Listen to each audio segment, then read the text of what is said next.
남욱 변호사의 옥중 인터뷰가 연일 화제입니다. 남욱 변호사가 지금 구속돼 있는데 KBS와 굉장히 이례적으로 구속 이후에 이제 인터뷰를 언론과 가졌는데 그게 이제 옥중 인터뷰였던 것이죠. 자, 남욱 변호사의 과거 모습이 일단 준비되어 있습니다. 잠깐 영상 보시죠. 사실대로 잘 소명하고 있고 앞으로도 사실대로 다 잘 말씀드리겠습니다. 그분이 이재명 지사가 아니라는 말씀이 좀 바뀌신 것 같은데. 아닙니다. 바뀐 게 아니고 오해들 하신 거고 저는 그렇게 말씀드린 적 없습니다. 로비 자금 관련해서 로비 자금이 만들어진 걸 알고 있다고 진술하신 걸로 알려졌는데 죄송합니다. 네, 남욱 변호사가 이제 옥중 인터뷰를 통해 밝힌 내용인데 유동규 전 본부장이 남욱 변호사한테 이렇게 얘기했다는 겁니다. 그 내용을 남욱 변호사가 옥중 인터뷰를 통해서 밝힌 거예요. 유동규가 남욱 변호사한테 야, 김용에게 위험한 돈 쓰지 말라고 했어. 남욱에게 부탁하겠다고 했으니 내 얼굴을 봐서라도 남욱 당신이 돈 좀 해줄래? 이제 이렇게 얘기했다는 거예요. 이런 취지로. 남욱 변호사가 유동규 전 본부장의 저 말을 듣고 20억 원은 좀 어려울 것 같지만 도와주겠다라고 얘기를 했고 실제로 본인 사업체 돈 막 2억 또 뭐 여기저기서 빌린 돈 9억 해서 20억은 안 되지만 한 11억을 남욱 변호사가 그때 이제 마련을 한 거죠. 그래서 11억 중에 8억여 원을 김용에게 전달했다. 왜 대선 경선 자금 굉장히 최근에 논란됐었던 그 8억 4,700만 원이 이런 과정을 통해서 나왔다는 거죠. 근데 그러면 11억 중에 8억이면 3억 정도 비잖아요. 그거는 밑에 나와 있네요. 지난해 9월에 대장동 사건이 불거지자 나머지 돈의 전달을 중단했다. 근데 이게 허 시장님 다른 사람이 아니라 이제 남욱 변호사가 저거를 이제 옥중 인터뷰를 통해서 밝혔는데요. 남욱 변호사가 좀 뭐 과장하고 있는 걸까요? 사실과 다른 말을 하고 있는 걸까요? 좀 어떻게 보시는지요? 누구도 정확하게 알 수는 없지만 먼저 좀 생각해봐야 될 게 있습니다. 옥중에서 그 기자 인터뷰를 한다, 회견을 한다, 이게 가능한가요? 우리 국민들 누구도 가능하지 않지 않습니까? 그러면 이분만은 어떻게 이게 가능했겠느냐? 옥중에 계신 분은 검찰과 법무부가 다 관리하고 있습니다. 결국은 이 인터뷰 자체도 검찰의 배려와 기획이 없으면 불가능한 인터뷰죠. 그런 면에서 본다면은 설사 이게 진실인지 아닌지는 모른다 하더라도 이게 기획된 과정에서는 검찰의 의도가 충분히 들어가 있다 이런 느낌을 지울 수가 없고요. 그다음에 이제 남욱 같은 경우에는 그 이전 발언은 뭐 이렇게 찔러도 뭐 이렇게 씨알도 먹히지 않더라 하는 그런 이야기들을 많이 했는데 지금 완전히 180도 다른 이야기를 하니까 결국은 이제 자신의 처벌을 가벼이 하기 위해서 진실을 말하는 것인지 아니면은 진실을 넘어서서 과도한 검찰의 그 구미에 맞는 진술을 하고 있는 것인지 이런 것들은 이후의 재판 과정을 통해서 더 지켜볼 내용이 아닌가 합니다. 정미경 전 최고위원께서 어떻게 보세요? 남욱 변호사 옥중 인터뷰. 지금 그 유동규 씨나 남욱 씨는요. 이재명 대표가 대통령이 될 줄 알았을 것 같아요. 그렇기 때문에 그 진술을 제대로 안 한 거죠. 이재명 대표에게 유리하게 여태까지 진술을 했는데 일단 대통령이 안 됐습니다. 그러면 이제 본인들이 살 방법을 찾아야 되는 거예요. 그러면 진실대로 얘기할 수밖에 없기 때문에 지금 진술이 바뀌는 거고요.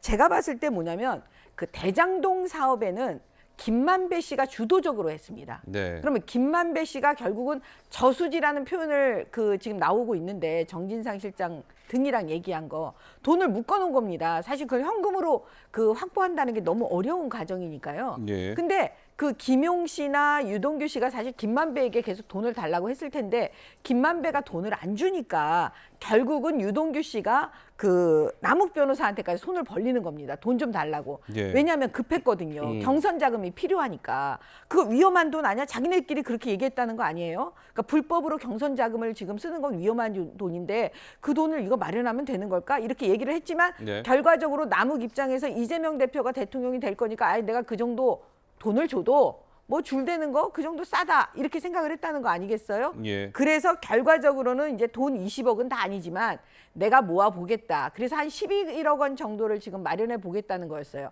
제가 볼 때는 이게 진술만 있는 게 아니고요. 네. 그 돈 마련하는 과정이 지금 검찰이 다 확보하고 있다는 겁니다. 돈 마련 과정을 다 그렇죠. 증거나 이런 걸 예, 확보하고 그다음에 있다. 그 돈 예. 아니 현금으로 확보하니까요. 그게 없어지진 않잖아요. 예. 누가 구체적으로 돈을 빌려주고 어디서 돈을 빼고 현금을 만들어서 2억을 만들고 뭐 몇 억을 만들고 이 과정을 검찰이 지금 다 갖고 있기 때문에요. 네. 이미 물증은 확보했고 아무리 김용이나 정진산 씨가 그 묵비권을 행사하더라도 저는 그 진술에 의해서 그냥 증거에 의해서 다 이거는 사건이 결판 난다 이렇게 봅니다. 근데 저 정미경 의원이 궁금한 게 하나 있어요. 그러니까 예를 들면 뭐 이렇게 돈이 오가는 거 있잖아요. 그럼 검찰은 이제 증거를 확보했을 거다라는 말씀을 주셨는데 이게 이제 현금이고 수표나 이런 건 추적이 되지만 현금은 사실 이게 잘 추적하기도 쉽지 않고 근데 이게 돈이 누군가한테 전달되고 그러는 게 예를 들면 뭐 CCTV나 이런 게 돈 전달 과정이 딱 찍혀 있으면 뭐 그거야 뭐 사실 아주 그냥 중요한 증거가 될 수 있지만 만약에 그런 게 없다면 그거는 아닙니다. 없어도 상관이 없습니까? 아니 그게 아니고요. 그 수표만 추적이 되는 게 아니고요. 현금이 뭉칫돈으로 가면 다 추적이 됩니다. 아, 뭉칫돈으로 가니까. 네, 이게 지금 돈이 뭐 100만 원? 뭐 1000만 원 이 정도가 이게 아니고 금액대가 지금 크니까요. 이게 억대잖아요. 그럼 이렇게 뭉칫돈은 수표하고 똑같습니다. 다 추적됩니다. 추적이 되는군요. 네. 그러니까 CCTV나 이런 현장 증거 이런 아니, 건 그런 거 없더라도요. 예. 그 돈의 흐름으로 다 이미 입증이 되고 물증 확보하고 있는 겁니다. 아, 그렇군요. 예. 예. 자, 남욱 변호사가 옥중 인터뷰에서 또 이런 얘기도 했습니다. 이재명 후보가 대통령이 될 줄 알았다. 대선 후보에게 20억 원으로 줄을 댄다면 싸게 먹히는 거라는 생각을 했다. 뭐 이런 얘기를 하면서 또 의미심장한 말을 했습니다. 한번 그래픽 한번 보시죠. 각자 한 일만큼 책임지는 게 맞다. 대장동 재판 증인으로 나서면 숨김없이 할 말을 하겠다. 윤희석 대변인님, 유동규 전 본부장에 이어서 남욱의 입도 열리는 걸까요? 저는 뭐 그렇게 봅니다. 일단 아까 정미경 최고위원께서도 말씀하셨지만은 그 이전에 이분들이 진술 태도라든지 내용들이 잘 모른다. 이런 식으로 부인하는 식으로 이재명 대표의 연관성도 부인했고 본인들이 한 일이 적다 이렇게 얘기했었지만 이제 그렇게 되지 않았고 즉 권력의 비호를 받아서 이걸 덮을 수 있다고 생각했던 그런 생각들은 더 이상 실현되지 못한다는 이제 판단을 한 것이고 예. 그렇다면 본인들에게 가장 유리한 것은 어느 정도 진실을 밝힘으로써 물론 본인한테 가장 불리한 부분은 숨길 수밖에 없겠지만은 사건 전모에 대해서 밝히는 과정에 들어갔다. 그리고 유동규 본부장 같은 경우도 인간적으로 이 나머지 사람들 본인만 구속됐는데 자기를 모른다고 한다거나 굉장히 적은 역할을 한 사람처럼 완전히 선을 딱 끊는 그런 모습에 배신감을 느꼈다고 하지 않았겠습니까? 네. 남욱 변호사도 마찬가지라고 저는 봐요. 그래서 한 말이 의미심장하죠. 각자 한 일만큼 책임지는 게 맞다. 여기에 따라서 계속된 진술이 밝혀질 거라고 봅니다. 허 시장님은 어떻습니까? 남욱 변호사의 저 옥중 인터뷰 내용이라든지 이제 앞으로 뭐 할 말을 하겠다든지 남욱 변호사의 저러한 최근의 검찰 수사라든지 이런 임하는 태도나 이런 것들을 좀 어떻게 보세요? 남욱 변호사? 이제 과거의 태도에서 180도로 바뀌었잖아요. 네. 그거는 이제 환경이 바뀐 거죠. 그래서 뭐 충분히 태도가 변화할 수 있다 이런 짐작은 합니다. 그러나 이제 그 태도의 변화의 진실성이 어디에까지 담보 가능한가 하는 것에 있어서는 여전히 이제 우리가 의문을 가질 수밖에 없는 것이죠.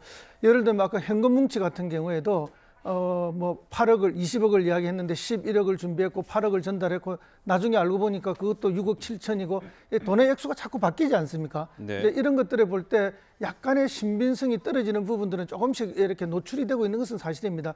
그러나 큰 흐름으로 보면은 어쨌든 진술의 일관성이 180도로 바뀌면서 새로운 입장을 내보이는 건 확실하고요. 네. 또 그것도 검찰이 이렇게 기획해서 어쨌든 기자들과 접촉할 수 있도록 옥중에서 이렇게 해줬기 때문에 검찰로서도 이렇게 이제 국민 여론까지 이렇게 다 만들어서 함께 가는 것이 아닌가 이렇게 보는데 네. 그러나 결국은 물증이 있어야 되지 않겠습니까? 물증. 그리고 재판 과정에서 명백하게 밝혀져야 될 일이기 때문에 저희들 입장으로서는 그것을 지켜볼 수밖에 없는 것이고요. 예. 다만 이제 과거에도 아까 성일종 그 의원이 나왔지만은 성일종 의원의 형님 성한종 의원이 돌아가시기 전에 메모를 남겼습니다. 누구에게 얼마를 남겼고 그 중에 지금 대구시장이신 홍준표 시장님께 1억을 줬다고 했고 그게 재판이 대부분까지 갔습니다. 네. 그러나 마지막에 이제 뒤집어져서 무죄가 나오긴 했는데 이렇게 현금이 갔다고 해서 그게 입증이 잘 안 되면은 그것도 여전히 채택되지 않는 그런 사실들을 우리 국민들이 재판 과정을 통해서 지켜보셨기 때문에 예. 이것은 결국 재판을 통해서 지켜볼 수밖에 없는 일이 아닌가 이렇게 봅니다. 그러니까 이제 허 시장님은 과거에도 이렇게 뭐 현금이 간 것과 관련해서 무죄가 난 사례가 있다. 근데 정미경 의원께 질문 드릴까요? 그러면 이 뭐 무죄가 났던 것과 이번 건은 어떤 면에서 좀 다르다 혹시 그런 게 있을까요? 예를 들면 그 누구한테 1억을 줬다. 그렇게 말만 있으면 안 되는 거죠. 말만 그러면 있으면 그 1억을 어떻게 만들었습니까?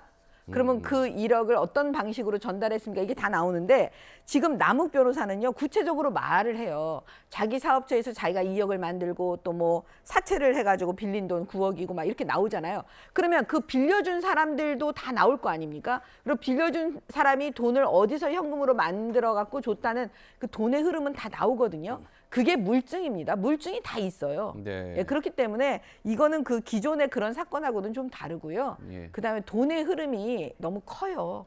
돈의 흐름이 크다. 너무 커서 예. 감추기가 어려워요. 네, 알겠습니다. 뭐 이제 검찰이 수사하고 있고 이제 재판을 통해서 뭐 워낙 많은 의혹들이 지금 불거져 있어서 재판을 통해서 하나, 둘, 셋 뭐 가려지지 않겠습니까?